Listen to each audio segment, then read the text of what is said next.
natural hair, especially the natural hair of the indigenous people of the lands of the Americas. Okay.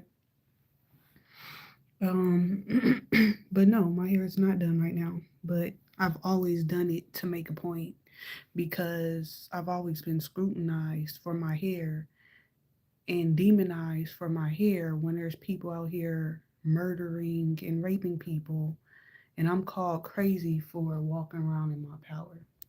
So I've always done it intentionally because I'm mostly nonverbal, but I'm not a weak person at all.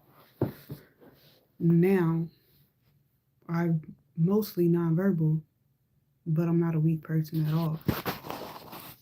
Now I'm coming to the awareness me and my separated husband have not spoken in at least 4 years. We've been separated for 10 years.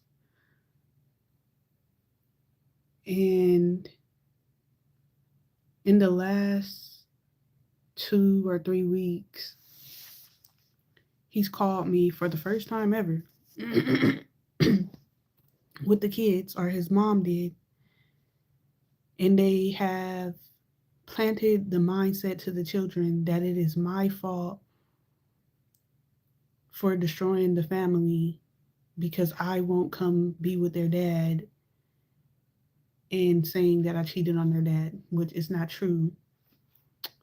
Well, the I didn't ruin the family, but what's not true is neither is true, but I did not cheat. He cheated.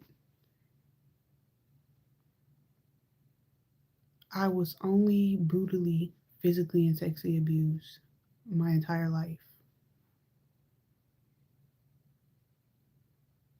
I ran from that. I escaped that. I'm not okay with that. I will fight to the death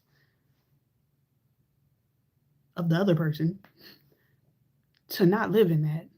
I will never and never be okay with that at all. I'm not even a sexual person. You see me being hella rebellious because of all of my life, weird ass fucking people sexualized me since I came into this fucking earth. I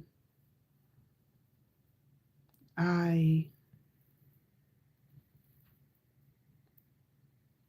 don't know. I was not a touch me not,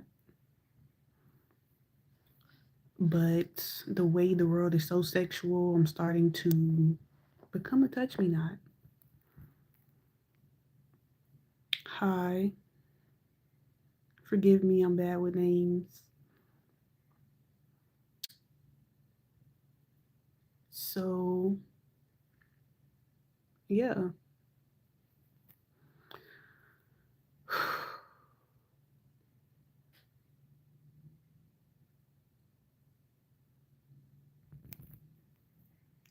Thank you. Thank you. My page is coming together. This is My page is coming together. In 2022, me and my daughter were kidnapped by 15 clean Texas police officers.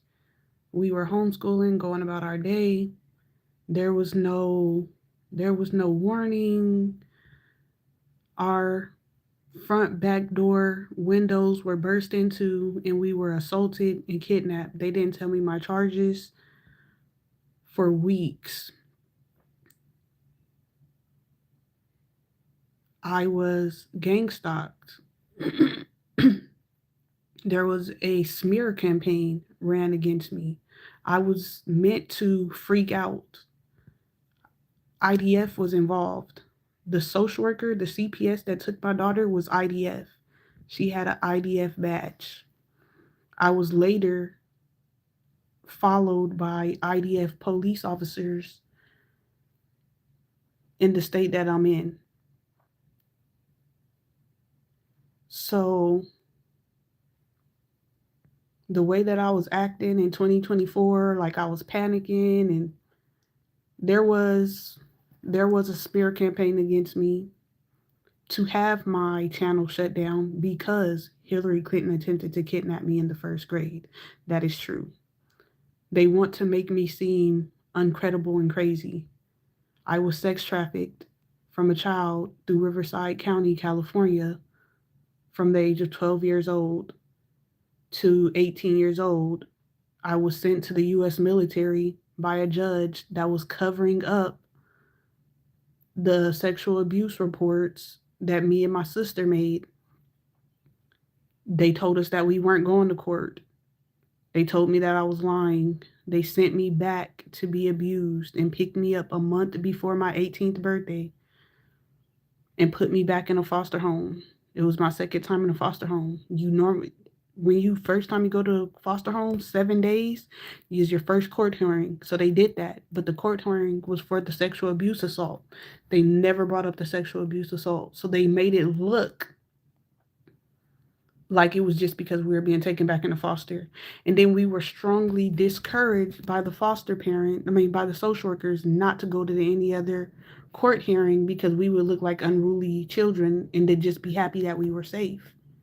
And then when I was in basic training, I got the court paperwork saying that the sexual abuse was dismissed on a ponderance of evidence. So as I've been recovering from memory loss and just recording my healing recovery on YouTube, I found myself being brutally assaulted and kidnapped, my child ripped from me, my family keeping me in constant fear with the safety of my children. I have videos, I recorded some of it, keeping me in constant fear and, you know, so that I seem crazy.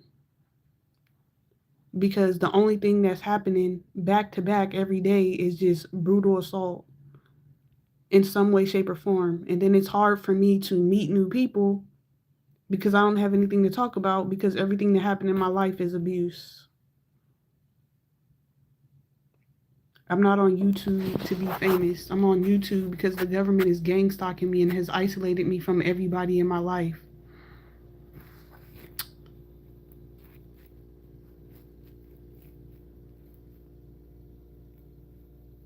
And this is the only way that I can communicate is severe, extreme isolation. I have nobody in the world at all. They've now turned my children against me.